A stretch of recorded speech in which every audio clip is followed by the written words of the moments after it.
സ്നേഹ ഇപ്പൊ നമ്മുടെ മൃണാലിന്റെ ഇന്റർവ്യൂ വന്നിട്ടുണ്ട്.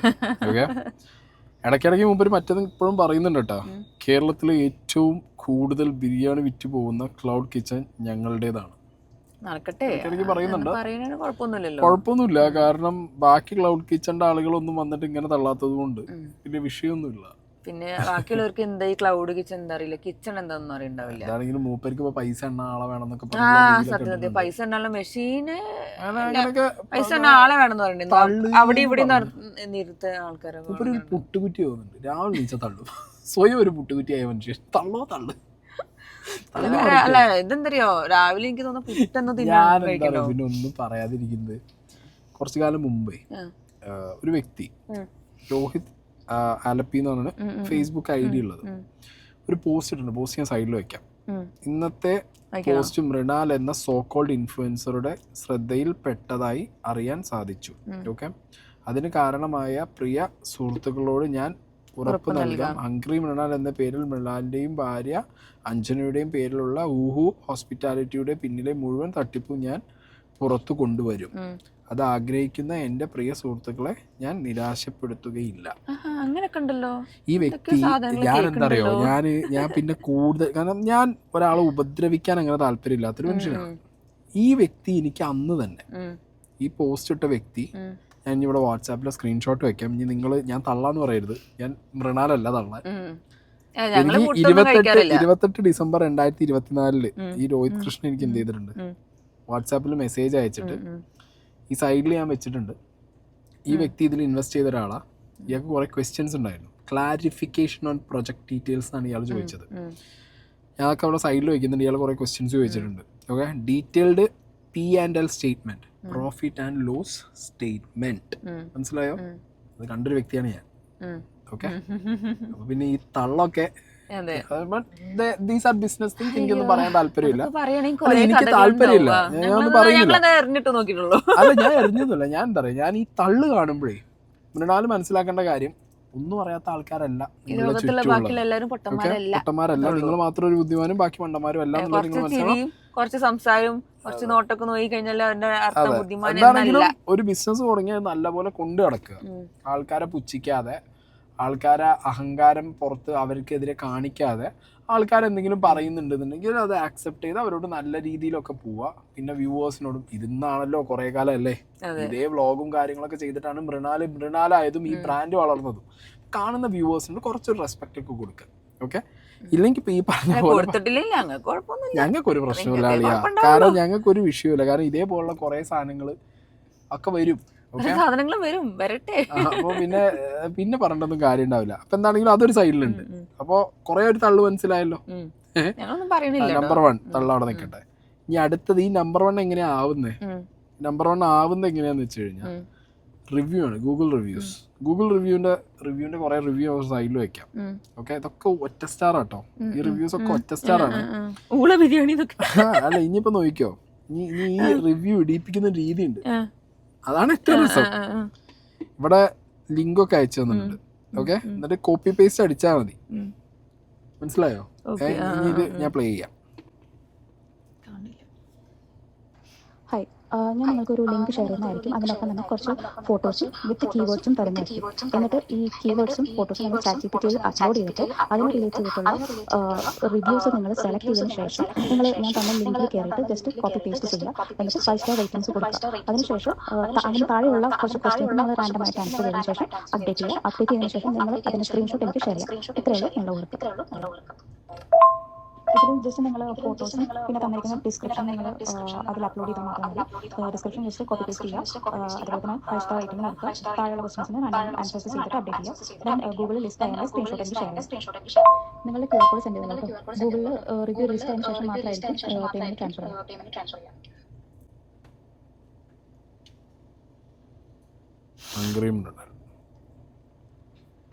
എങ്ങനെ ഇരിക്കുന്നു? കൊള്ളായ പരിപാടി.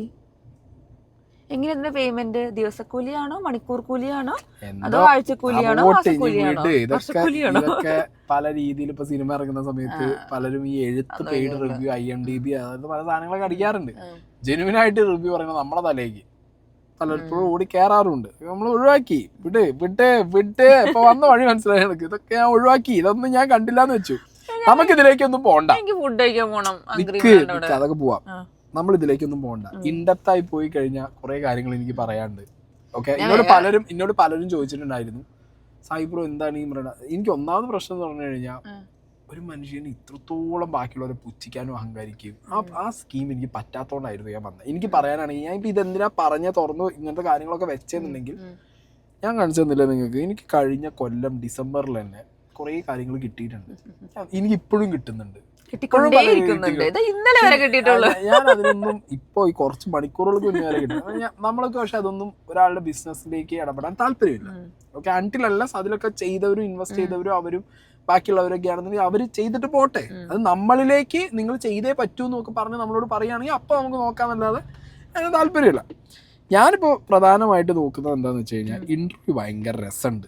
ഇരുന്ന് അങ്ങോട്ട് തള്ളുക ഇന്റർവ്യൂവിനകത്ത്. അപ്പൊ നമുക്ക് ഇന്റർവ്യൂ എന്ത് ചെയ്യാം, അല്ലെങ്കിൽ തള്ളി കിട്ടിയിട്ടുള്ള പേയ്മെന്റ് കൊണ്ടാവും ചിലപ്പോ ഈ റിവ്യൂ ഇടുന്ന ആൾക്കൊക്കെ എന്താണാവോ. എന്താണെങ്കിലും ഞാനിവിടെ റിവ്യൂ മാറ്റി വെച്ചിട്ട് ഇന്റർവ്യൂ എടുക്കാം. എന്റെ വ്യൂ ആണല്ലോ. അപ്പൊ ഇന്റർവ്യൂ നമുക്കൊന്ന് കാണാം. ഇപ്പൊ ഞാൻ ഇന്റർവ്യൂ ഞാൻ ടാബിലാണ് പ്ലേ ചെയ്യണേ. വേറെ ഒന്നും കൊണ്ടല്ല, ടാബിൽ പ്ലേ ചെയ്ത് കഴിഞ്ഞാൽ ഇനിയിപ്പൊ എനിക്ക് എഡിറ്റ് ചെയ്യണ്ട, പെട്ടെന്ന് ഞങ്ങൾക്ക് ഇടയിലിടയിൽ സംസാരിക്കുകയും ചെയ്യാം. അതുകൊണ്ടാണ്.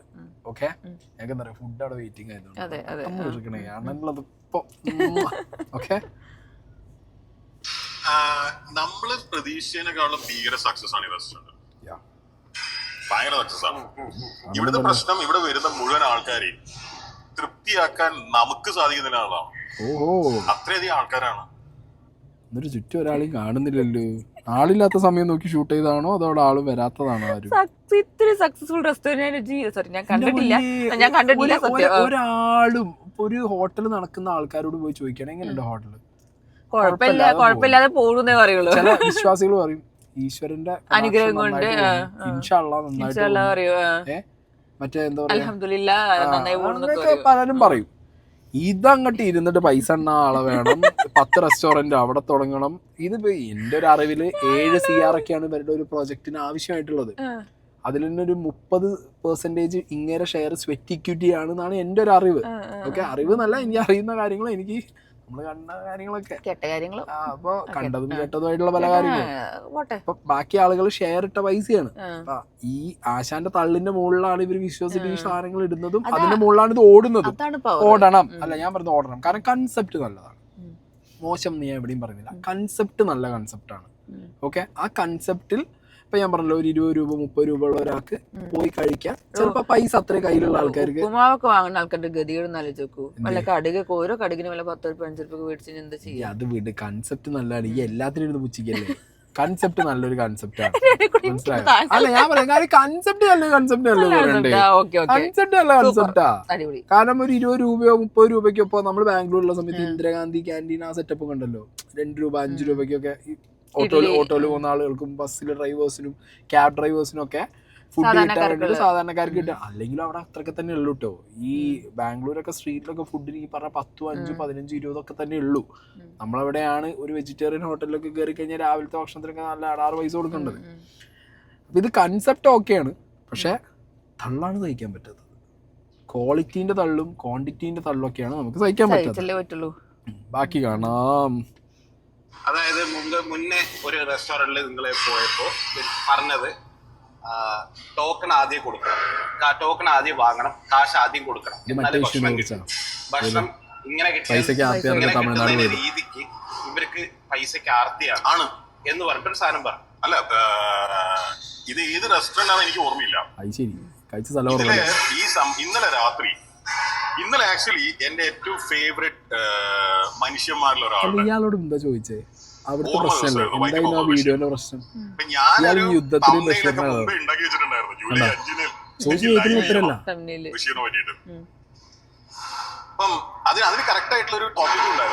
ശരി, വൈക്കം മുഹമ്മദ് ബഷീറിന്റെ കഥ ഇപ്പൊ ഇയാളോട് ചോദിച്ചു. ലോകത്തിലെ യുദ്ധങ്ങൾ ഇല്ലാതാവണമെങ്കിൽ അതിനിടയിൽ കൂടി ബിരിയാണി റെഡി ആവണ, അതിനിടയിൽ അടുത്ത പ്രൊമോഷൻ 9:30 ബിരിയാണി റെഡി. എങ്ങനെയുണ്ട്? ചോദിച്ച ചോദ്യം എന്താ? ചോദിച്ച ചോദ്യം വളരെ ക്ലിയർ ആണ്. ഇയാളുടെ പഴയ വീഡിയോസിനകത്ത് ഇപ്പൊ ഷവർമ നമ്മൾ കണ്ടതാണ്. ആദ്യം പറഞ്ഞു വലിയ വലിയ കടയിലൊക്കെ ഷവർമ അത്രയും ക്വാളിറ്റിയിൽ ചിക്കന്റെ വില എന്നൊക്കെ പറഞ്ഞു. പിന്നെ ഒരു 50 രൂപ ഷവർമ വെച്ചിട്ട് ഇത് സൂപ്പറാന്ന് പറഞ്ഞു. മയനീസിന്റെ കാര്യം ഇതേമാതിരി ആയിരുന്നു. മയനീസിനെ കുറിച്ച് ലൈവിലിരുന്ന് തള്ളിയിട്ട് ലാസ്റ്റ് ഇവിടുന്ന് ഒരു മയനീസ് ഫുള്ള് കോരി എടുത്തിട്ട് എന്തൊരു ടേസ്റ്റ്. ഇപ്പൊ ലാസ്റ്റ് എന്തായി? ഇപ്പൊ അടുത്ത് വന്നൊരു സാധനമാണ് ഇത്. ഞാൻ അതിന് മുന്നത്തെ വീഡിയോയിൽ പ്ലേ ചെയ്തതാണ്. ആദ്യം പൈസ കൊടുക്കുന്നവർക്ക് പൈസേന്റെ ആർത്തിയാന്ന് പറഞ്ഞത്. അതിനെ കുറിച്ചാണ് ശരിക്കും ആങ്കർ ചോദിക്കുന്നത്. ആശാൻ ഇരുന്ന് തള്ളുന്നത് വൈക്കം മുഹമ്മദ് ബഷീറിന്റെ ബുക്കും ലൈവില് പറഞ്ഞതും യുദ്ധത്തിനെ കുറിച്ചിട്ടും. അപ്പൊ എന്താ പറയാ, ഇത് ഡൈവേർട്ട് ചെയ്ത് വിട്ടിട്ട് ചിന്തിക്കുകയാണ് മൂപ്പര്. ഇതിപ്പോ എന്താ ഉത്തരം കൊടുക്കേണ്ടത്? ഇയാളുടെ ചിരി and out of the topic സംസാരങ്ങളൊക്കെ ഇങ്ങനെ എന്തിനാ ഷൂഡാണ് ആള്. ബാക്ക്ഗ്രൗണ്ടിൽ ഇപ്പൊ ഞാൻ ചെയ്യാറുണ്ട് കേട്ടോ. ഞാൻ തമാശ ഞാൻ ചെയ്യാറുണ്ട്. എന്നോട് ആരെങ്കിലും ചോദിക്കുമ്പോ ഞാൻ മെല്ലെ ഒന്ന് കോൺസെൻട്രേഷൻ മാറ്റാൻ വേണ്ടി ഞാൻ ഔട്ട് ഓഫ് ദ ടോപ്പിക് സംസാരിക്കും. ഞാൻ അപ്പുറത്ത് എന്നിട്ട് ഞാൻ അതിന് ഉത്തരം പറയാറുണ്ട്. ഓക്കെ, അത് കുറച്ച് ഷൂഡ് ആയിട്ടുള്ള ആൾക്കാർ ചെയ്യുന്ന പരിപാടിയാണ്. അത് ഞാൻ ചെയ്യുന്നോണ്ട് തന്നെ എനിക്ക് ഇയാൾ ചെയ്യുന്നത് എനിക്ക് പെട്ടെന്ന് മനസ്സിലായി. പിന്നെ അവിടെ ബിരിയാണിന്റെ ശബ്ദം കേട്ടില്ലേ? ആങ്കർ പോയി, അവർക്ക് മനസ്സിലായി ബിരിയാണി ശബ്ദം. ബിരിയാണി കഴിക്കാൻ വേണ്ടി റെഡി നിൽക്കുപോയി. അപ്പൊ അത് പറഞ്ഞപ്പോ ഈ തള്ളല്ലേ ഇവിടെ ഇപ്പം തള്ളുണ്ട്. ഇനി ഇതിന്റെ കൂട്ടത്തിൽ ഈ തള്ളല്ലേ ആ പ്രഭി വാക്കുന്ന തെറിച്ചു തള്ളിട്ട്. ശരി, അടുത്ത നോട്ടെ. എല്ലാ ഭരണാധികാരികൾക്കും നല്ല രസികൻ വരട്ട് ചൊറി വന്നാൽ ഇവരിത് മാന്തി സുഖിച്ചുകൊണ്ടേയിരിക്കും. ചെയ്യാൻ നേരം ഉണ്ടാവില്ല. നിങ്ങൾക്ക് അറിയാന്നറിയില്ല, അതിന്റെ പുറകില് ഇന്ന് ഞങ്ങൾ ഉപയോഗിച്ച ഇൻഗ്രീഡിയൻസിന്റെ വിലയുണ്ട്. ഒരു ബോർഡാണ്. അതില് നിങ്ങൾ വാങ്ങുകയാണെങ്കിൽ ഞങ്ങൾ വാങ്ങുന്ന നെയ്യ് നിങ്ങൾ വാങ്ങേണ്ടത് 970 രൂപയ്ക്ക്. അതുപോലെ വെളിച്ചെണ്ണ 400 രൂപയുടെ അടുത്ത്. നിങ്ങൾ ആലോചിക്കേണ്ടത് എങ്ങനെ ഇത്രയും വില കൂടുന്നത്? ഈ നെയ്യ് എന്ന് പറയുന്നത് ഇന്ത്യ മഹാരാജ്യത്ത് ഒറ്റ വിലയാണോ? കേരളത്തിലെ കൊച്ചി എന്ന് പറയുന്ന സ്ഥലത്ത് കൊച്ചി ചെയ്തിട്ട് സംഭവിച്ച കാര്യമല്ല ഇത്. അതങ്ങനെയല്ല. എങ്ങനെയാ വില കൂടുന്നത്? യുദ്ധമാണ് വില കൂടാൻ കാരണം. ആണോ? ആയിക്കോട്ടെ. അപ്പൊ ഇന്ത്യയിൽ മൊത്തം ഒരു സ്ഥലത്ത് ഒരു വിലയാണോ? യുദ്ധമാണ് വില കൂടാൻ കാരണം എന്നാണ് പറയുന്നത്. നെയ്യിന് വില കൂടുന്ന യുദ്ധം കൊണ്ടാണ്. വെളിച്ചെണ്ണയ്ക്ക് വില കൂടുന്നത്. അതായത് കേരളവും മറ്റേ ഉക്രൈനും തമ്മിലാണ് യുദ്ധം. അതുകൊണ്ടാണ് വെളിച്ചെണ്ണയ്ക്ക് വില കൂടുന്നത്. പിന്നെ ഇന്ത്യയിൽ എല്ലാത്തിനും ഒരു വില നിശ്ചയിച്ചിട്ടുണ്ട്. ഇന്ത്യയിൽ എല്ലായിടത്തും നെയ്യിന് ഒരു വിലയാണ്, വെളിച്ചെണ്ണയ്ക്ക് ഒരു വിലയാണ്. എന്താ ചെയ്യാ? ഇയാളുടെ കയ്യിൽ നിന്ന് ഉപദേശം മേടിച്ചിട്ടാണോ? എനിക്കറിയാൻ പാടില്ല എന്റെ പൊന്നെ. എനിക്കറിയില്ല ഈ വെളിച്ചെണ്ണേന്റെ വിലയും നെയ്യിന്റെ വിലയും കൂടുന്നത് യുദ്ധത്തിന്റെ കാരണം കൊണ്ടാണെന്നുള്ളത്. ഇനി മെഷീനറീസ്, ഇവിടെ തേങ്ങ, കേരളം എന്ന് പറഞ്ഞാൽ എന്താ? Known for coconut. ഇവിടുന്ന് തന്നെ നമുക്ക് ചക്കിലാട്ടി നമ്മളിപ്പോ വീട്ടിലൊന്നും ചെയ്യേണ്ട ആവശ്യമൊന്നുമില്ല. അല്ലെങ്കിൽ ഇഷ്ടംപോലെ എന്തുകളുണ്ട്, ഇങ്ങനത്തെ സ്ഥലങ്ങൾ, മില്ലുകളുണ്ട്. അവിടെയൊക്കെ പോയി നല്ല എണ്ണ കിട്ടും. അതിനൊക്കെ ഇപ്പൊ ഈ പറഞ്ഞ പോലെ ഓരോ നാട്ടില് അവൈലബിലിറ്റി അനുസരിച്ച് വിലയും മാറ്റമുണ്ട്. ഇയാൾ ഈ പറയുന്നത് എന്ത് തള്ള? തേങ്ങയ്ക്കൊക്കെ എന്താ വില? എന്നാ അടുത്ത് നോക്കട്ടോ. സാധാരണ എന്റെ ലൈവിൽ ഒരു 100-120 ആൾക്കാരാണ് യൂട്യൂബിലുണ്ട്. ലേറ്റ് നൈറ്റ് ആണ്, 12 മണിക്കൊക്കെയാണ് ലൈവ് ചെയ്യുക. ആരും പറഞ്ഞു മണ്ടത്തിനെ കേൾക്കേണ്ട കാര്യമില്ല. ഇന്നലെ ഇതിന്റെ 3 ഇരട്ടി ആളുണ്ടായിരുന്നു. എയർ പോയ പിന്നെ കാണാൻ ആള് വരില്ല. പെട്ടെന്ന് ബഷീറിനോട് ഭീകരമായ സ്നേഹം വന്നോ? അറിയില്ല ബഷീറിനോട് സ്നേഹം വന്നോണ്ടല്ല, ചേട്ടന്റെ തള്ളു കേൾക്കാൻ വന്നതാ രാത്രി. എല്ലാവർക്കും കേൾക്കാൻ ഞാൻ കണ്ടില്ല, അത് മറന്നുപോയി. എങ്ങനെ സഹിക്കും സ്നേഹം? ഞാനൊക്കെ വീഡിയോ എടുക്കാൻ വേണ്ടിട്ട് ഇയാളെ കൂട്ടക്കാരും കുടുംബക്കാരും കൂടി ഇയാളെ അത്ര നേരം സഹിക്കില്ല. 2-3 മണിക്കൂറൊക്കെ ചുരുക്കി പറഞ്ഞു. ഞങ്ങൾക്കൊക്കെ വീഡിയോ എടുക്കാൻ സൗകര്യം ഇല്ല. അതൊക്കെ കുറച്ച് നമ്മളെ മുഖ്യമന്ത്രിനെ പോലെ എങ്ങനെ എന്തെങ്കിലും പറഞ്ഞു കഴിഞ്ഞാൽ ഇന്ന് ഒഴിഞ്ഞു പറയാൻ ചിരിക്കാൻ 1/2 മണിക്കൂർ, ടോപ്പിക്കിന് 1 മിനിറ്റ്, പിന്നെ അത് കഴിഞ്ഞിട്ട് വിഷയം മാറ്റാൻ വേറൊരു ടൈം, വെള്ളം കുടിക്കാൻ സമയം, ചിന്തിക്കാൻ സമയം, ഒന്ന് കുറെ നേരം മൗനമായിട്ട് ഇരിക്കാൻ കുറച്ച് സമയം. നല്ലതാ. ലൈവ് കാണാതെ പിന്നെ എങ്ങനെ ഞാൻ അന്നത്തെ മിന്നത്തെ വീഡിയോ ഉണ്ട്, നമ്മൾ റിയാക്ട് ചെയ്ത വീഡിയോയില്. നെക്സ്റ്റ് അങ്ങനെ ഒരാള് എന്തോ ഈച്ചയുടെ കാര്യം പറഞ്ഞു. അപ്പൊ ഞാനിവിടെ വരാത്ത ആളല്ലല്ലോ, നിങ്ങൾ കാണുന്നില്ല ഇവിടെ എവിടെയാണ് അതിന് മാത്രം ഈച്ച. അപ്പൊ പിന്നെ ഈച്ചനെ കണ്ടവരൊക്കെ പൊട്ടന്മാരാ. നിങ്ങളുടെ ദേഹത്ത് വന്നിരുന്നോ? എനിക്കിത് ഭയങ്കര ഇൻട്രസ്റ്റിംഗ് ആയിരുന്നു. മാത്രമല്ല പെസ്റ്റ് കൺട്രോൾ നമ്മളെല്ലാം 4 ദിവസം കൂടുമ്പോൾ ചെയ്യുന്നുണ്ട്. എനിക്കത് പിടിയിട്ടില്ല. പിന്നെയാണ് വേറൊരാള് ഈ സെൽഫ് സർവീസിന്റെ കാര്യം പറഞ്ഞു.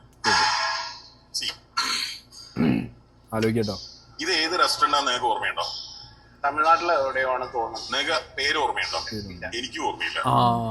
ഞാൻ വിചാരിച്ചത് ഞാൻ ഇവിടെ കൊച്ചിയിൽ എവിടെയുള്ള റെസ്റ്റോറന്റില് പണ്ടൊരു സംഭവം എന്റെ വൈഫുമായിട്ട് പോയതാണ് എന്റെ ഓർമ്മ. എനിക്ക് ഇറുതയുടെ ഓർമ്മയില്ല.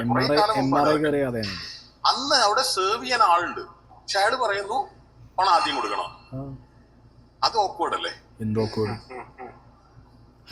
സെർവ് ചെയ്യാൻ ആരും ഇല്ല. അപ്പൊ നിങ്ങൾക്ക് ആര് ഭക്ഷണം തരും? നിങ്ങൾ തന്നെ വാങ്ങിക്കണ്ടേ? ഇത് മെക്ഡൊണാൾഡ്സ് കണ്ടുപിടിച്ച സിസ്റ്റമാണ്, ഞാൻ കണ്ടുപിടിച്ചതല്ല. അപ്പൊ സ്വന്തമായിട്ടൊന്നും കണ്ടുപിടിക്കാൻ അറിയില്ല. മെക്ഡൊണാൾഡ്സിന്റെ KFCന്റെ അടിച്ചു മാറ്റിയിരിക്കുക. ഇതൊന്നും അല്ല വിഷയം. ഞാൻ പറഞ്ഞില്ല, പൈസ കൊടുത്തിട്ട് ആദ്യം ഭക്ഷണം വാങ്ങണല്ലേ. ഞാൻ പറഞ്ഞില്ല, ബാംഗ്ലൂർ പോയി കഴിഞ്ഞാൽ എല്ലാ കടയിലും ഉണ്ടാകും. അത് എന്തുകൊണ്ട് അവിടെ അങ്ങനെ ആയത് അറിയോ? തമിഴ്നാട്ടിലും ബാംഗ്ലൂരിലും ആ സിസ്റ്റം വന്നത് അത് ഈ മെക്ഡൊണാൾഡ്സിനെ കണ്ടുപിടുത്ത അവർ അഡാപ്റ്റ് ചെയ്തൊന്നുമല്ല.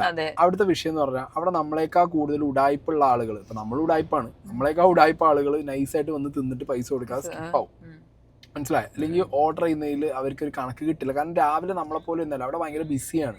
അവിടുത്തെ എല്ലാ വെജിറ്റേറിയൻ ഹോട്ടലിലും ഒക്കെ, കൂടുതൽ വെജിറ്റേറിയൻ ഹോട്ടലിലാണ് ഈ സിസ്റ്റം കാണുക. കയറി കഴിഞ്ഞാൽ അവർ ബില്ല് ചെയ്യുന്നതിന് ഓർഡർ അവരെന്ത് ചെയ്യും, നമുക്ക് ആ സാധനത്തിന് സ്ലിപ്പ് അവിടെ കൊണ്ടുപോയി കൊടുക്കും. പിന്നെ എംപ്ലോയ്മെന്റ് അവരങ്ങനെ കുറേ സാധനങ്ങളൊക്കെ കുറയ്ക്കാനും ഒക്കെ വേണ്ടിയിട്ടാണ് അവർ ചെയ്യുന്നത്.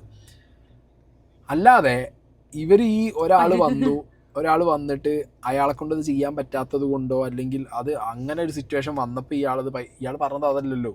ഇയാളെന്താ വീഡിയോയിൽ പറഞ്ഞേ? പൈസക്കുള്ള ആർത്തി എന്നാ പറഞ്ഞത്. മനസ്സിലായോ? പൈസക്കുള്ള ആർത്തി. അത് പൈസക്കുള്ള ആർത്തി കൊണ്ടല്ല മിസ്റ്റർ. തിരക്കുള്ള ഒരു കടയിൽ കയറി ചെല്ലുമ്പോൾ ആ തിരക്കുള്ള കടയിൽ അവർക്ക് ബില്ല് കൊടുക്കാതെ മുങ്ങി പോണ കുറെ എണ്ണത്തിനെ കാണും. അത് അവിടെ അങ്ങനെയാണ്, അത് അവിടെ പോയ ആളുകൾക്ക് അറിയാം. അതുകൊണ്ട് അവർ ആ സിസ്റ്റം അവിടെ അഡാപ്റ്റ് ചെയ്തു. പിന്നെ ഈ പറഞ്ഞ പോലെ കുറച്ച് എന്ത് കുറയ്ക്കാം, എംപ്ലോയീസിനെ വെട്ടാം. നിങ്ങൾ ചെയ്ത അതേ പരിപാടി തന്നെ ഓട്ടോമേറ്റഡ് ആക്കി കഴിഞ്ഞാൽ കുറച്ചും കൂടി സുഖമാണ്. ഒരാളെ മാത്രം കൗണ്ടറിൽ നിർത്തിയാൽ സെൽഫ് സർവീസ് കുറച്ചുകൂടി ഈസിയാണ്. KFC അപ്പോൾ ഇയാൾക്ക് മാത്രം അഡാപ്റ്റ് ചെയ്യുമ്പോൾ ബാക്കിയുള്ളവർക്ക് അഡാപ്റ്റ് ചെയ്ത് ബാക്കിയുള്ളവർ അഡാപ്റ്റ് ചെയ്ത് കഴിഞ്ഞാൽ പൈസക്ക് ആർത്തി. ഇയാളത് അഡാപ്റ്റ് ചെയ്ത് കഴിഞ്ഞാൽ അതെന്തോ പുല്ലിയായി. അത് വെസ്റ്റേൺ കൾച്ചർ അഡാപ്റ്റ് ചെയ്യല്ലേ നമ്മൾ. എന്തോ ആയിക്കോട്ടെ, അടുത്തോട്ടെ. മറ്റേ നിങ്ങളൊരു വളരെ ഫേമസ് ആയിട്ടുള്ള ഒരു കാർട്ടൂൺ കണ്ടിട്ടുണ്ടോന്ന് അറിയില്ല. കാർട്ടൂൺ ഞാൻ കണ്ടിട്ടുണ്ട്. അതായത് ഒരാള് കുത്തുന്നതാണ് കാണുന്നത്. അതിന്റെ ലോങ് ഷോട്ടിലേക്ക് പോകുമ്പോ ആക്ച്വലി ഇയാളെയാണ് അറ്റാക്ക് ചെയ്യുന്നത്, ഇയാളെ ഡിഫെൻഡ് ചെയ്യുന്നത്. ഞാൻ കണ്ടിട്ടുണ്ട്. നിങ്ങൾക്ക് എവിടുന്ന് എന്ത് വേണേ ചുരണ്ടാം. എനിക്ക് മനസ്സിലാവാത്തത്, എന്റെ അമ്മ എന്നെ സ്നേഹിക്കുന്നതിനേക്കാളും കൂടുതൽ ഈ ആളുകൾ എന്തിനാ എന്നെ സ്നേഹിക്കുന്നതാണ്. എന്തുകൊണ്ടാണെന്നറിയോ? എന്റെ അമ്മ സ്നേഹിക്കുന്നതിനേക്കാൾ കൂടുതൽ ബാക്കിയുള്ളവർ എന്തിനാ സ്നേഹിക്കുന്നത്? അതായത് നമ്മൾ ഇയാളെ വീഡിയോ ഒക്കെ ഇരുന്ന് വെച്ചിട്ട് ഓരോ സൈഡിൽ നിന്ന് ഓരോന്ന് ചുരണ്ടുന്നുണ്ടല്ലോ. എന്താ കാരണം എന്നറിയോ? നിങ്ങൾ ഇവിടുത്തെ നാട്ടിലെ കുറെ ഹോട്ടലുകാരെ അവരുടെ അച്ഛനമ്മമാര് സ്നേഹിക്കുന്നതിനേക്കാൾ കൂടുതൽ പോയി സ്നേഹിച്ച് അവരുടെ ബിസിനസ് വളർത്താൻ വേണ്ടി അവിടെ ചെന്ന് അവരുണ്ടാക്കുന്ന ഭക്ഷണത്തിനെ കുറിച്ചിട്ട് കുറെ പറഞ്ഞിട്ടുണ്ടായിരുന്നല്ലോ.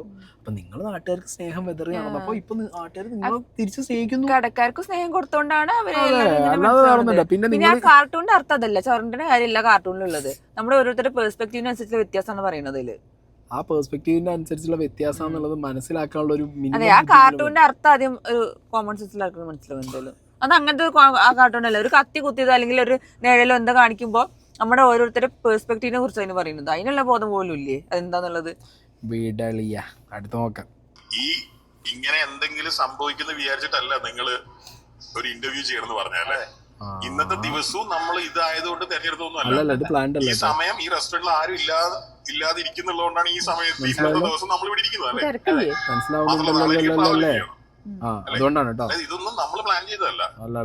അല്ല ഒരു സംശയമില്ലല്ലോ. സ്നേഹിക്ക് സംശയമുണ്ടോ? പ്രഭിക്ക് സംശയമുണ്ടോ?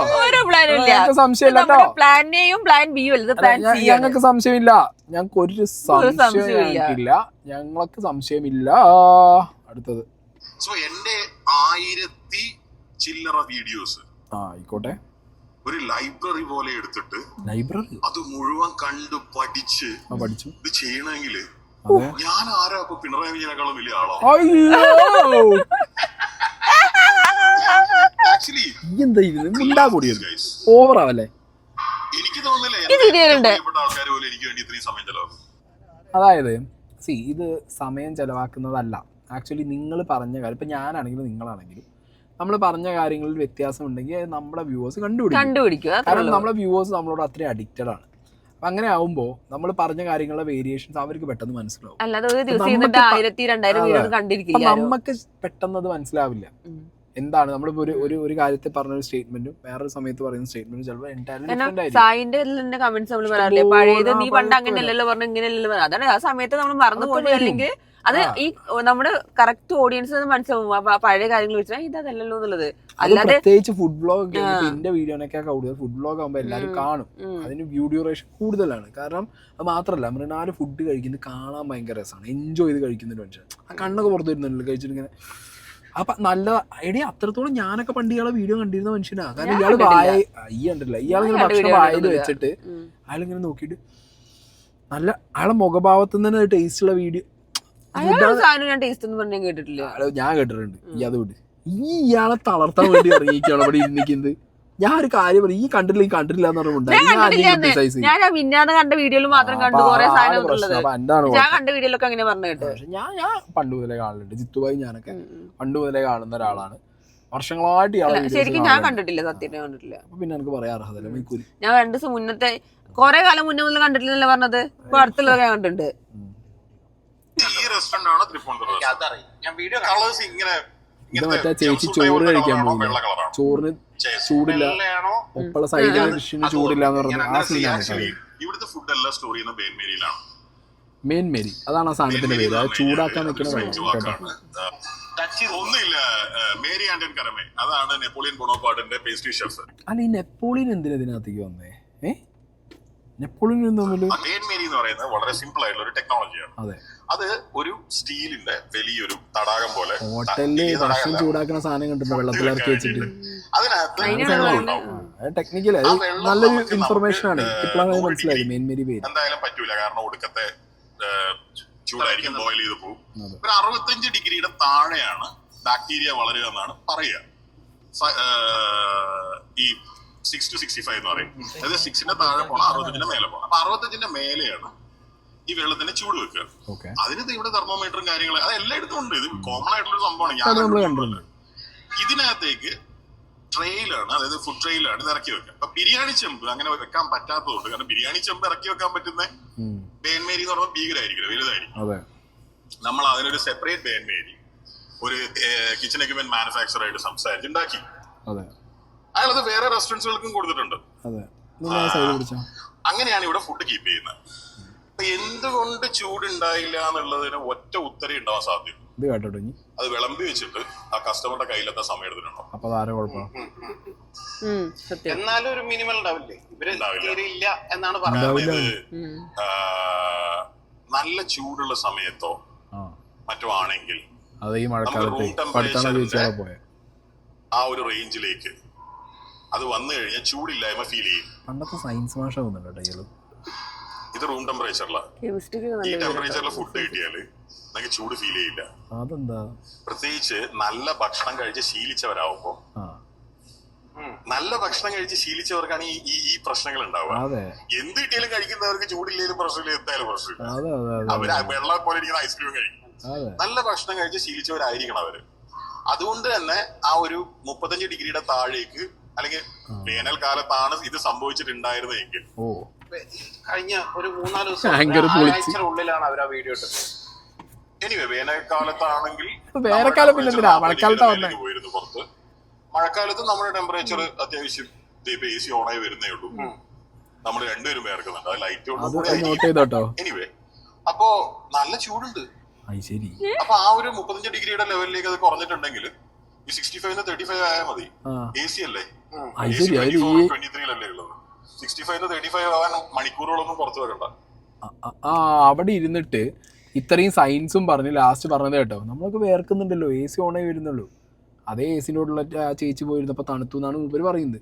എടാ, ഇവിടെ കടയിൽ വരുന്ന ആള് തെർമോമീറ്റർ അല്ല, ഈ തെർമോമീറ്റർ കൊണ്ടിട്ടാണോ ആൾക്കാർ വരേണ്ടത്? മൃണാല് തന്നെ ചോറിൽ മുക്കി വെക്കുക, സാമ്പാറിൽ മുക്കി വെക്കുക. അതായത് ഒരു സാധനം തണുത്തു പോയാൽ അത് നിങ്ങളുടെ ഭാഗത്തുനിന്ന് പറ്റിയ മിസ്റ്റേക്ക് ആണ്. മെയിൻ മേരി എന്തോ സാധനത്തിന് എന്തോ പ്രശ്നം പറ്റിയിട്ടാണെന്നുള്ളത് ആക്സെപ്റ്റ് ചെയ്താൽ മതി. അത് ആക്സെപ്റ്റ് ചെയ്താൽ മതി. ഇത് ആക്സെപ്റ്റ് ചെയ്യുന്നതിന് പകരം അവിടെ ഇരുന്നിട്ട് ആ വന്ന കസ്റ്റമറിനെ കുറ്റം പറയുന്ന പോലെ നല്ല ഭക്ഷണം കഴിക്കുന്ന ആൾക്കാണെങ്കിൽ ഇത് തോന്നുന്നു എന്തൊക്കെയാ പറയണ്ടത്. സംഗതി ആ കസ്റ്റമറിലേക്ക് ഫുഡ് എത്താൻ വഴുകിയത് നിങ്ങളെ പ്രോബ്ലം ആണ്. പിന്നെ ഈ ഒരു ഇന്റർവ്യൂ കണ്ടിന്യൂ ചെയ്യുമ്പോ അത് പറയുന്നുണ്ട്. പറയണ്ട, ഇത്രയൊന്നും ഈ സയൻസ് കൊടുത്തിട്ട് ഇവിടെ ഐൻസ്റ്റീന്റെ തല ഇട്ടിട്ട് ഈ വർത്താനൊന്നും പറയേണ്ട കാര്യമൊന്നുമില്ല. ഇവിടെ ആകെ പറയേണ്ട ആവശ്യം എന്താ? ആണോ ഒരു കസ്റ്റമർക്ക് അങ്ങനെ പറ്റി, നമുക്ക് പറ്റിപ്പോഴതാണ്. അത് ഇവിടെ ഇയാള് ഒന്നിലും പറയില്ലല്ലോ. അത് എല്ലാത്തിലും അങ്ങനെ ലൈവ് ആണെങ്കിലും ഇതന്നെ പറയാം, വേറെ വിഷയമില്ല. പക്ഷെ അത് ചെയ്യില്ല. അതുകൊണ്ട് തന്നെ ഇതേപോലെ ഇരുന്ന് മെഴുകി ഏറെ പോണ്ടി വരും. കസ്റ്റമേഴ്സ് ഫീഡ്ബാക്ക് ഞങ്ങൾ വളരെ സീരിയസ് ആയിട്ട് എടുത്തിട്ട് ഒരു ഉദാഹരണത്തിന് ആ ലേഡീസ് ടോയ്ലറ്റിൽ ഒരു ബിൻ ഉണ്ടായിരുന്നില്ല. അല്ല ഇതിലേക്ക് കുറച്ച് പറയാനുണ്ട്. ഒരു ദിവസം എന്റെ ഫ്രണ്ട് അബുദാബിന്ന് വന്ന ഒരു പെൺകുട്ടി, അവൾ എന്നോട് പറയാം, മൃണാളേട്ടാ അതിനകത്ത് സാനിറ്ററി നാപ്കിൻസ് ആ ഗ്രാനൈറ്റിന്റെ മുകളിൽ ഇട്ടിരിക്കുകയാണ്. ക്ലീനിങ് സ്റ്റാഫ് ഇത് ശ്രദ്ധിച്ചില്ല, ഒരു ചെക്ക് ലിസ്റ്റ് ഉണ്ടാക്കിയത് 4 മിനിറ്റ് ആണ്. പക്ഷെ അത്രയും കാലം അതിനകത്ത് പോയ സ്ത്രീകൾ എന്ത് വിചാരിച്ചിട്ടുണ്ടോ? അതുപോലെ അവിടെ ഇതുവരെ ഗ്ലാസ് അല്ലേ, ഈ ആയിട്ട് വരെ ഗ്ലാസ് ആണ്. അപ്പൊ ഒരാള് ബില്ലിലേക്ക് പറയുന്നതും ബില്ലിൽ നിന്ന് പുറത്തേക്ക് പറയുന്നതും കേക്കില്ല. അവിടെ ഞങ്ങൾ മൈക്ക് കൊണ്ടുവച്ചു. ഇതൊക്കെ കസ്റ്റമേഴ്സ് കൊണ്ട് ഞങ്ങൾ അറിഞ്ഞ. ഈ ഇപ്പൊ 342 ഇവിടെ കാണുന്നു, ആ 342 ടോക്കൺ നമ്പർ ആണ്. ഇതാണ് ഏറ്റവും രസം. 342 പിന്നെ എന്തിനാ മാർക്കറ്റ് ചെയ്യുന്നത്? ഇത് തുടങ്ങി 2 മണിക്കൂറിലേ ഉള്ളൂ. ഒരു മിനിറ്റ് നമിച്ചു വിറ്റേക്ക് അത് ആങ്കറിനെ പൊളിച്ചു കൊടുക്കണ്ടേ. അതവിടെ നിൽക്കട്ടെ, സെൽഫ് മാർക്കറ്റിംഗ് അവിടെ നിൽക്കട്ടെ. ഇതിന് മുമ്പ് മൂപ്പര് പറഞ്ഞ കുറച്ച് കാര്യങ്ങളുണ്ട്. ഈ ടോയ്ലറ്റിനകത്ത് സാനിറ്ററി നാപ്കിൻ ഇടാനുള്ള ബിന്ന് വെച്ചിട്ടില്ല. ഈ ഗ്ലാസിന്റെ മുകളിൽ അങ്ങോട്ട് പറഞ്ഞ മൈക്ക് കേൾക്കാൻ പറ്റാത്തത് കൊണ്ട് കസ്റ്റമർ പറഞ്ഞത് കൊണ്ട് മൈക്ക് വെച്ചു. ഞാൻ ഒറ്റ ചോദ്യം, മൃണാൽ എന്ന് പറഞ്ഞാൽ നോർമൽ ഒരാൾ ഹോട്ടൽ തുടങ്ങുന്ന പോലെയല്ല. മൃണാൽ തന്നെ ഇതിന്റെ മുന്നത്തെ വീഡിയോയിലൊക്കെ പറഞ്ഞിട്ടുണ്ട്, 1000കണക്കിന് റെസ്റ്റോറൻറ്റുകൾ തുടങ്ങാൻ idea plus concept plus consulting കൊടുത്തൊരു വ്യക്തിയാണ്. So you are highly experienced man. നിങ്ങൾ അത്രയും എക്സ്പീരിയൻസ്ഡ് ആണെന്ന് നിങ്ങൾ തന്നെ പറയുന്നു. ആ നിങ്ങളെ ഭാഗത്തുനിന്ന് ഒരിക്കലും പറ്റാൻ പാടില്ലാത്തൊരു തെറ്റാണ് എന്ത്, ഒരു റെസ്റ്റോറൻറ്റിനകത്ത് ഒരു ലേഡി ടോയ്ലറ്റിനകത്ത് ഒരു ബിന്ന് വെക്കാതിരിക്കുക എന്നുള്ളത്. ഇനിയിപ്പോൾ നിങ്ങൾ പറയും ചിലപ്പോൾ അവിടെ വന്ന ക്ലീനിങ് ചേച്ചി ഇത് മിസ്പ്ലേസ് ചെയ്തു എന്ന് പറയും. അപ്പോൾ നിങ്ങൾ ചെക്ക് ലിസ്റ്റ് വെച്ചിട്ടില്ല എന്ന് നിങ്ങൾ പറയുന്നു. ഒരു ഹോട്ടലിനകത്ത് ഞാൻ പറയാമല്ലോ, ഒരു സ്റ്റാൻഡേർഡ് ഹോട്ടൽ അല്ലെങ്കിൽ ഇപ്പോൾ ഏറ്റവും കൂറ ഹോട്ടലിനകത്താവും ഈ ചെക്ക് ലിസ്റ്റ് സാധനമൊന്നും ഇല്ലാത്ത. പക്ഷേ നിങ്ങൾ പറയുമ്പോൾ നിങ്ങളുടെ സ്റ്റാൻഡേർഡ്സ് വെച്ചിട്ട് നിങ്ങളൊരു ചെക്ക് ലിസ്റ്റ് വെക്കാൻ മറന്നു പോയിട്ട് നിങ്ങളെ റെസ്റ്റോറൻറ്റ് ഓപ്പൺ ആക്കി വർക്ക് ചെയ്തിട്ടുണ്ടെന്നുണ്ടെങ്കിൽ it's a bullshit. It's your fault. Okay. പിന്നെ അടുത്തത് ഈ മൈക്കിൻ്റെ കാര്യം. പ്രാക്ടിക്കാലിറ്റി നമ്മളൊക്കെ നോക്കും. ഒരു റെസ്റ്റോറൻറ്റ് കൺസ്ട്രക്ട് ചെയ്യാൻ ഒരു കോൺസെപ്റ്റ് വരുന്ന സമയത്ത് അവിടുത്തെ പ്രാക്ടിക്കൽ ആസ്പെക്ട്സ് ഒക്കെ നമ്മൾ ചെക്ക് ചെയ്യില്ലേ? അതിപ്പോൾ ഒരു കസ്റ്റമർ വന്ന് പറയണോ ഇത്രയും നീളമുള്ള, അത് നിങ്ങൾ ഓൾറെഡി അത് നിങ്ങൾക്ക് ടെസ്റ്റ് റണ്ണിൻ്റെ സമയത്ത് നിങ്ങൾക്ക് ഒരു സോഫ്റ്റ് ലോഞ്ച് സമയത്ത് നിങ്ങൾക്ക് മനസ്സിലാക്കാൻ പറ്റുന്ന കാര്യമല്ലേ ഉള്ളൂ. നിങ്ങൾ ഇത്രയും വലിയ കൺസൾട്ടൻ്റ് ആയിട്ട് നിങ്ങൾ ഇങ്ങനത്തെ കാര്യങ്ങളൊക്കെ കസ്റ്റമർ നിങ്ങൾക്ക് പറഞ്ഞു തന്നു എന്ന് പറഞ്ഞ് കസ്റ്റമർ ഫീഡ്ബാക്കിൽ നിങ്ങൾ ചെയ്തു എന്നൊക്കെ പറയുമ്പോൾ ഇവര് മറ്റേ വേറെ ഹോട്ടലിൽ പോകുമ്പോ അറിയില്ലേ ഗ്ലാസ് വെച്ചാൽ ഇതാണ് പ്രശ്നം എന്നുള്ളത്. ആ സമയത്തൊന്നും കാണാതെ ഇപ്പൊ പെട്ടെന്ന് അതിന് മൈക്ക് വെക്കണം എന്നൊക്കെയുള്ളത് നാട്ടുകാര് പറഞ്ഞപ്പോ മൂപ്പര് നാട്ടുകാർ ആക്സെപ്റ്റ് ചെയ്യുന്നുണ്ടെന്നുള്ളത് പറഞ്ഞാണ്. അടുത്ത നോക്കാം. ബിരിയാണി 342 അധിക്കാൻ വരുന്നേ ടോക്കൺ തുടങ്ങി 2 മണിക്കൂറായിട്ടുള്ളൂ. ഇത്രയും പെട്ടെന്ന് പിന്നെ എന്തിനാ 350? ഇനി കേട്ടോ ബാങ്കർ പറയുന്നത് ഇനി മറ്റേ പണ്ട് വായനശാലക്ക് റെസീറ്റ് അടിക്കുമ്പോ 1 തുടങ്ങാതെ 300 തുടങ്ങിയ ഇന്നലെ രാത്രിക്കാരൻ റീസെറ്റ് ചെയ്യാനെങ്ങാനും വിട്ടുമായിരിക്കും. 1342 എന്റെ റെസ്റ്റോറന്റുകളിൽ പെസ്റ്റ് കൺട്രോൾ ചെയ്തിട്ട് ഞങ്ങൾക്ക് പ്രാന്ത് പിടിക്കാൻ തുടങ്ങിയത് ഞാനാ പറഞ്ഞത്. അതായത് വേറെ ആരും കണ്ടുപിടിച്ചു കൊണ്ടതൊന്നുമല്ല. എന്റെ തൃപ്പൂണിത്തുറ റെസ്റ്റോറന്റ് ആണ് ഇതിനു മുമ്പേ തുടങ്ങിയത്. അവിടെ പുറകിൽ എന്റെ പൊന്നെ പെസ്റ്റ് കൺട്രോളിനെ കുറിച്ചിട്ടാണ് ഇപ്പൊ ഈ പറഞ്ഞത്. അതൊക്കെ അവിടെ നിക്കട്ടെ. പെസ്റ്റ് കൺട്രോളിന്റെ കാര്യമൊക്കെ ഈ ഓരോരുത്തരെ നോണ പറയുമ്പോൾ ഒരു ആംഗ്യം ഒരു ശരീരഭാഷ ഉണ്ട്. അത് കറക്റ്റ് മൂപ്പന്റെ കണ്ണിൽ കോമഡി എന്തുണ്ടായി അറിയപ്പോ മൂപ്പര് തള്ളി വന്നതാ 350. അതിലാ വന്ന ആങ്കർ ആ ഫ്ലോ ആണ് കളഞ്ഞു. മൂപ്പര് എടുത്ത വായിക്ക ആങ്കർ അല്ല ചേട്ടാ. അയ്യോ ഞാൻ എന്താ പറഞ്ഞു അല്ല ചേട്ടാ ഞാൻ വന്നപ്പോ തന്നെ അത് അങ്ങനെയാണ്. അതിൽ അത് വിടത് അത് ഇന്നലത്തെ അത് റീസെറ്റ് ചെയ്യാൻ വന്നത്. ഇന്നലത്തെ 1 മാസം മുന്നത്തെ സാധനം ചിലപ്പോൾ കിടക്കണ്ടാവുക. അളിയോ ഞാൻ അടുത്ത നോക്കട്ടോ. ഈ ഇങ്ങനെ എന്തെങ്കിലും സംഭവിക്കുന്ന വിചാരിച്ച മറ്റേ നിങ്ങളൊരു വളരെ ഫേമസ് ആയിട്ടുള്ള ഒരു ഇതൊന്നല്ലോ. അങ്ങനെ ഒരാള് എന്തോ ഈച്ചയുടെ കാര്യം പറഞ്ഞു. അപ്പൊ ഞാനിവിടെ വരാത്ത ആളല്ലല്ലോ. ഇതൊന്നല്ലേ നമ്മള് എവിടെ നിങ്ങള് ഇതുമല്ല. സോ എന്റെ ഈ റെസ്റ്റോറന്റ് ആണ് തൃപ്പൂണിത്തുറ. ഇതൊന്നുമല്ല, കസ്റ്റമേഴ്സ് ഫീഡ്ബാക്ക് ഞങ്ങൾ വളരെ ഇതുമല്ല, ഇനി മറ്റേ പണ്ട് ഇത് കഴിഞ്ഞിട്ടാ. അത് സാമ്പാർ 2 തവണ ഇപ്പൊ സാധാരണ കടകളിൽ പോയി കഴിഞ്ഞാൽ സാധാരണ കട, സാധാരണ ഇപ്പൊ വീട്ടിൽ ഊണ് അല്ലെങ്കിൽ സാധാരണ ആ കട ഈ കടയിൽ കമ്പയർ ചെയ്യുന്നതിനെ കുറിച്ച് സംസാരിക്കാൻ പോലും പറ്റൂല. റോഡ് സൈഡില് ഞാനിവിടെ കൊടുക്കുന്ന റെന്റ് ഇല്ലേ, ഒരു മാസത്തെ റെന്റ്, അത്രയും പൈസ ഉണ്ടാവില്ല അതിന്റെ ടോട്ടൽ ഇൻവെസ്റ്റ്മെന്റ്. ആ കടയും ഈ കടയും തമ്മിൽ കമ്പയർ ചെയ്യാനാണെങ്കിൽ നിങ്ങളുടെ കയ്യിൽ വണ്ടി ഒരു ടൊയോട്ട ഇന്നോവയാന്ന് വെച്ചോ, ഓക്കെ, 7 സീറ്റാണ് വണ്ടിയിൽ. മറ്റേ കമ്പാരിസൺ പാടില്ല. നോർത്ത് ഇന്ത്യയിൽ കാണുന്ന ഒരു 7 പേർക്കോ 10 പേർക്കോ ഇരിക്കാൻ പറ്റുന്ന ഒരു വണ്ടിയുണ്ട്.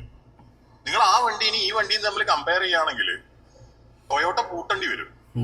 കാരണം ടൊയോട്ട ഒന്നും ചെയ്യാനില്ല അതില്. നിങ്ങള് ഇവിടെ ഞാൻ ഒരു മാസം കൊടുക്കുന്ന സാലറി, അതിൽ പ്രധാന പാർട്ട് ക്ലീൻലിനെസ് ആണ്. ഞാൻ ഇൻവെസ്റ്റ് ചെയ്തിട്ടുള്ള പൈസ അത് കോടിക്കണക്കിനാണ്. അതിൽ പ്രധാന part sewage treatment plant, water treatment plant മുതലായിട്ടുള്ള ഹൈജീൻ ഏരിയയിലാണ്. അതായത് ഞങ്ങളുടെ ഒരു മാസത്തെ സാലറി പോലും ടോട്ടൽ ഇൻവെസ്റ്റ്മെന്റ് ഇല്ലാത്തൊരു കടയിൽ കിട്ടുന്ന ഒരു സാധനം, ഞങ്ങൾ തരുന്ന സാധനം തമ്മിൽ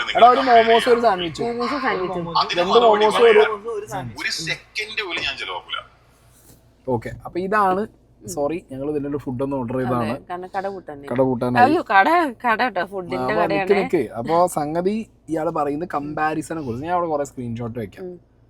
അങ്ങേരുടെ പണി തന്നെ കമ്പാരിസൺ ആയിരുന്നു. ഓരോ ഹോട്ടലും ഓരോ ഫുഡും ഓരോ സ്ഥലത്ത് ജില്ലയിൽ ചെന്നിട്ട് ആ ജില്ലയിലെ ഹോട്ടലും അവിടുത്തെ പ്രധാനപ്പെട്ട ഫുഡുകളും തമ്മിൽ കമ്പയർ ചെയ്യുന്ന പരിപാടിയാണ് അയാളുടെ ഈ എൻറ്റയർ യൂട്യൂബ് ഈ പരിപാടിയിൽ അയാൾ ചെയ്തു വെച്ചിട്ടുള്ളത്. എന്നിട്ട് ഇപ്പം മൂപ്പര് പറയാണ് എൻ്റെ കടയിൽ ഇൻവെസ്റ്റ്മെൻറ്റ് കുറഞ്ഞ ഒരു റോട്ടിലെ കടയും തമ്മിൽ നിങ്ങൾ എങ്ങനെ കടയും. മനുഷ്യൻ ഞാൻ ഒരു കാര്യം പറയട്ടെ, നിങ്ങളുടെ കട നിങ്ങൾ കോൺസെപ്റ്റ് വെച്ച് തന്നെ സാധാരണക്കാരുടെ കട എന്നാണ്. അപ്പം സാധാരണക്കാരുടെ കട എന്താ? റോഡിലെ തട്ടുകട. നാട്ടുകാർ സാധാരണക്കാരുടെ കട പോയിട്ട് ഷെഫ് പിള്ളേന്റെ കടയായിട്ട് കമ്പയർ ചെയ്യാൻ പറ്റൂടി? അല്ല, മറ്റേ ഷെഫ് പിള്ളേന്റെ മറ്റേ കടയിലൊക്കെ എന്നിട്ടേ അല്ല, ഇത് മാത്രമല്ല, 450 സപ്പോസ് 450 രൂപന്റെ ഒരു കറി ഉണ്ട് വിചാരിച്ചോളൂ. അത് എന്നിട്ട് ഈ തട്ടുകടയിലുള്ള ആൾക്കാരത് ചോദിക്കാൻ പറ്റുമോ? കമ്പയർ ചെയ്യാൻ കാരണം എന്താ? 24 മണിക്കൂറും സാധാരണക്കാരന് വേണ്ടി, സാധാരണക്കാരന്റെ കട. ഇത് പിണറായി വിജയന്റെ സർക്കാർ പോലെ സാധാരണക്കാരന് വേണ്ടി സാധാരണക്കാരന്റെ കട, സാധാരണക്കാരന്റെ എന്ന് പറയുമ്പോൾ സാധാരണക്കാരൻ കമ്പയർ ചെയ്യുക തട്ടുകടയായിട്ടാ. മനസ്സിലായോ? പിന്നെ വിട്, ഞാൻ അടുത്തോ. AC ഉള്ള ഏകദേശം സിമിലർ ഹൈജീൻ സ്റ്റാൻഡേർഡ്സ് കീപ്പ് ചെയ്യുന്ന, നോൺ വെജിറ്റേറിയൻ ഫുഡ് സെർവ് ചെയ്യുന്ന, കേരള രീതിയിലുള്ള ഭക്ഷണം കൊടുക്കുന്ന മേജർ റെസ്റ്റോറന്റുകൾ ഒരു 12 എണ്ണത്തോളാണ് കൊച്ചിയിലുള്ളത്. ഈ എല്ലാ റെസ്റ്റോറന്റിന്റെയും മെനു ലേറ്റസ്റ്റ് ആയിട്ടുള്ള മെനു, അതായത് പ്രസ്സിലേക്ക് അവർ കൊടുത്തിട്ടുള്ള മെനു എന്റെ കയ്യിലുണ്ട്. ഈ ലാപ്ടോപ്പിൽ ശങ്കരാടി പറയുന്നത് എല്ലാം എന്റെ അതും മാർക്കറ്റ് റിസർച്ചിന്റെ ബേസിക് പാർട്ടല്ലേ. അതിൽ ഒരു സ്ഥലത്തും നിങ്ങൾക്ക് ഈ 105 രൂപയ്ക്ക് ചോറ് കാണാൻ പറ്റൂല, 150 രൂപയ്ക്ക് കാണാൻ പറ്റൂല. അതാണ് പറ്റാത്തത്. പലരുടെയും ഒരു ചിക്കൻ കറിയുടെ വില 200 രൂപയുടെ മേലെയാണ്. അതില് വളരെ അപൂർവ ആൾക്കാരുടെ മാത്രമേ 200 രൂപയുടെ താഴെയുള്ളൂ ഏതെങ്കിലും ഒരു ചിക്കൻ കറി. അത് വല്ല മറ്റേ ലേ മെറീഡിയനോ ഹയാത്തോ അങ്ങനത്തെ വലിയ വലിയ 5 സ്റ്റാറോ 7 സ്റ്റാർ ഹോട്ടലിൽ അങ്ങനെ ഉണ്ടാവും. ഒരു നോർമൽ AC കടയിൽ ഒരു വെജ് ഹോട്ടൽ ഒന്നും വേണ്ട. ഇനിയിപ്പോ ഈ നേരത്തെ ഷെഫ് പിള്ളേരെ പറഞ്ഞപ്പോ ഷെഫ് പിള്ളേന്റെ മീൻ എന്ന് പറഞ്ഞ ഫോർമുല ഹോട്ടലിലെ അവിടുത്തെ മെന്യൂല് if I'm not wrong അവിടുന്ന് കഴിച്ചവരുണ്ടെങ്കിൽ പറയണം, ഒരു വെജ് മീലിന് ഉച്ചയ്ക്ക് 100 രൂപയുള്ളൂ. അതെന്താ പോഷായിട്ടുള്ള ആംബിയൻസും അടിപൊളി സെറ്റപ്പും ആണ്. 100 രൂപയ്ക്ക് നമുക്ക് ഒരു വെജ് മീൽ കിട്ടും. അതും എല്ലാ സാധനവും റിപ്പീറ്റഡ്ലി കിട്ടും. ഓരോന്നും ഓർഡർ ചെയ്യേണ്ട കാര്യമല്ല, 100 രൂപയുള്ളൂ അവിടെ. അപ്പൊ അതെന്താ ലിസ്റ്റിലില്ല. 5 സ്റ്റാർ ഹോട്ടൽ എന്തെങ്കിലും ഹോട്ടൽ എന്ന് പറയാൻ പോലെ റെസ്റ്റോറന്റ് എന്ന് പറയാൻ പോലെ. നെക്സ്റ്റ് ബിരിയാണി 200 രൂപ അതിന്റെ മേലെയാണ്. അതെ, ബിരിയാണി എങ്ങനെ ശരിയാണ്. അതിനകത്ത് 2 പീസുള്ള ബിരിയാണിയാണ്. നമുക്ക് ഇവിടെ ഹാഫ് പീസ് ബിരിയാണിയേ ഉള്ളൂ. അതിന് വേറെ റീസൺ ആണ്. എന്താ റീസൺ? അതൊരു ജാപ്പനീസ് രീതിയാണ്. എനിക്ക് ഭ്രാന്തായതുകൊണ്ട് ഞാൻ ചെയ്യുന്നതാണ്. അത് പറയണ്ടായിരുന്നില്ല പൊന്നളിയാ. ഒറ്റ പീസ് ബിരിയാണി എന്ന് പറഞ്ഞാൽ ഞങ്ങളുടെ നാട്ടിലെ ഹാഫാണ്. ഹാഫ് ബിരിയാണി അതിനാണ് ഒറ്റ പീസ് എന്ന് പറയാം. ആ ഒറ്റ പീസ് ബിരിയാണിക്ക് തന്നെ 140-120 വില ഇടും. 140 വില അല്ല, ഇവിടെ എല്ലാം അയാളുടെ കടയിൽ ഇടുന്നുണ്ട്. 140-150 രൂപയ്ക്ക് ചിലപ്പോൾ ഫുള്ള് ബിരിയാണി കിട്ടും. അതിലും താഴെ പൈസക്ക് ഫുള്ള് ബിരിയാണി ഇവിടെ കിട്ടലുണ്ട്. ഓക്കെ, ചോദിച്ചു കഴിയുമ്പോ ഇപ്പൊ എന്താ പറഞ്ഞത്? അത് ജാപ്പനീസ് ഐറ്റം ആണ്. അതൊന്നുകൂടെ പറയാൻ പറ്റില്ല. പൊന്നളിയ അര ബിരിയാണി ഒറ്റ പീസ് ബിരിയാണി കൊടുക്കുന്നതിന് തള്ളിയ തള്ളാണ് ഇപ്പൊ ഇത്. ജാപ്പനീസ് ആണ്. അതിന് വേറെ കാര്യം പറയുമ്പോ ചൈനീസ് ആവും, വേറെ കാര്യം പറയുമ്പോ മറ്റേ അമേരിക്കൻ ആവും. അതെന്താ ഇയാളുടെ ബിരിയാണിക്കകത്തുള്ള ജാപ്പനീസ് ബിരിയാണിക്കകത്തുള്ള കോഴി നീച്ചെന്ന് മറ്റേ മുട്ട എനിക്കറിയാൻ പാടില്ലേ ഞങ്ങളെ നാട്ടിലൊക്കെ. അപ്പൊ ജാപ്പനീസ് ഞാനൊക്കെ പണ്ട് നമ്മളിവിടുന്ന് ബാബുവിന്റെ അവിടുന്ന് ഹാഫ് ബിരിയാണി കഴിച്ചിരുന്നു ഒറ്റ പീസ്. ഓനപ്പൊക്ക് Japanese biryani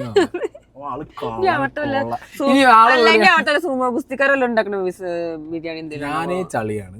ഓവറ please. ഒരാളെ തന്നെ സഹിക്കാൻ വയ്യ, ഒരുത്തനെ ഇരുന്ന് തള്ളിയിട്ട് സഹിക്കാൻ പറ്റില്ല. ഒന്നും പറയാതിരിക്കാൻ പറ്റുന്നില്ല. ഇതന്നെ സഹിച്ചിട്ടാണ് എത്രയും നേരം നിന്നത്. നമുക്ക് എന്തെങ്കിലും പോലെ ബോറടിക്കുമ്പോഴോ സങ്കടപ്പെട്ടൊക്കെ ഇങ്ങനത്തെ ഇന്റർവ്യൂ നാളെ ഉച്ചക്ക് എനിക്ക് ഒരു ജാപ്പനീസ് ബിരിയാണി കഴിക്കണം ഒറ്റ പീസ്. പിന്നെ അതല്ല, ഈ ബിരിയാണിയിൽ മുട്ട ഉണ്ടാവില്ല, മുട്ടയ്ക്ക് എക്സ്ട്രാ പൈസ കൊടുക്കണം. അതൊക്കെ ഉണ്ട്. മുട്ടുള്ള ബിരിയാണി ഒക്കെ ഉണ്ട്. മുട്ടയ്ക്ക് എന്താ പൈസ അറിയോ? അപ്പൊ ഓക്കെ ഗൈസ്, ഇത്രേ ഉള്ളൂ നമ്മളെ മൃണാലണ്ണന്റെ. ഇനി ഞങ്ങൾ കാത്തുനിന്ന് കഴിഞ്ഞാൽ ഞങ്ങൾ എന്ത് പോകും? ഇനി മൃണാലിന്റെ വീഡിയോ പറയാൻ ഞാൻ വരില്ല കേട്ടോ. ഈ ഇവിടെ വീഡിയോയിലെ സഹിക്കാൻ വയ്യ. അപ്പൊ ഓക്കെ ഗൈസ്, ചേട്ടാ ഓക്കെ ബൈ ബൈ. വേറൊന്നും പറയാനില്ല. മൃണാൽ ചേട്ടാ ബൈ. കുറച്ചൊരു ഓവറാക്കല്ലേ, കുറച്ച് തറയുണ്ട്, കൂറയുണ്ട്, തറയാവണ്ട സ്ഥലത്ത് നമ്മൾ തറയാവണോ? കൂറയുണ്ട്, ആരും പറയാലോ. ഓക്കെ, ഞാൻ ഇനി സ്റ്റാൻഡേർഡ് ആവാം. ഓക്കെ.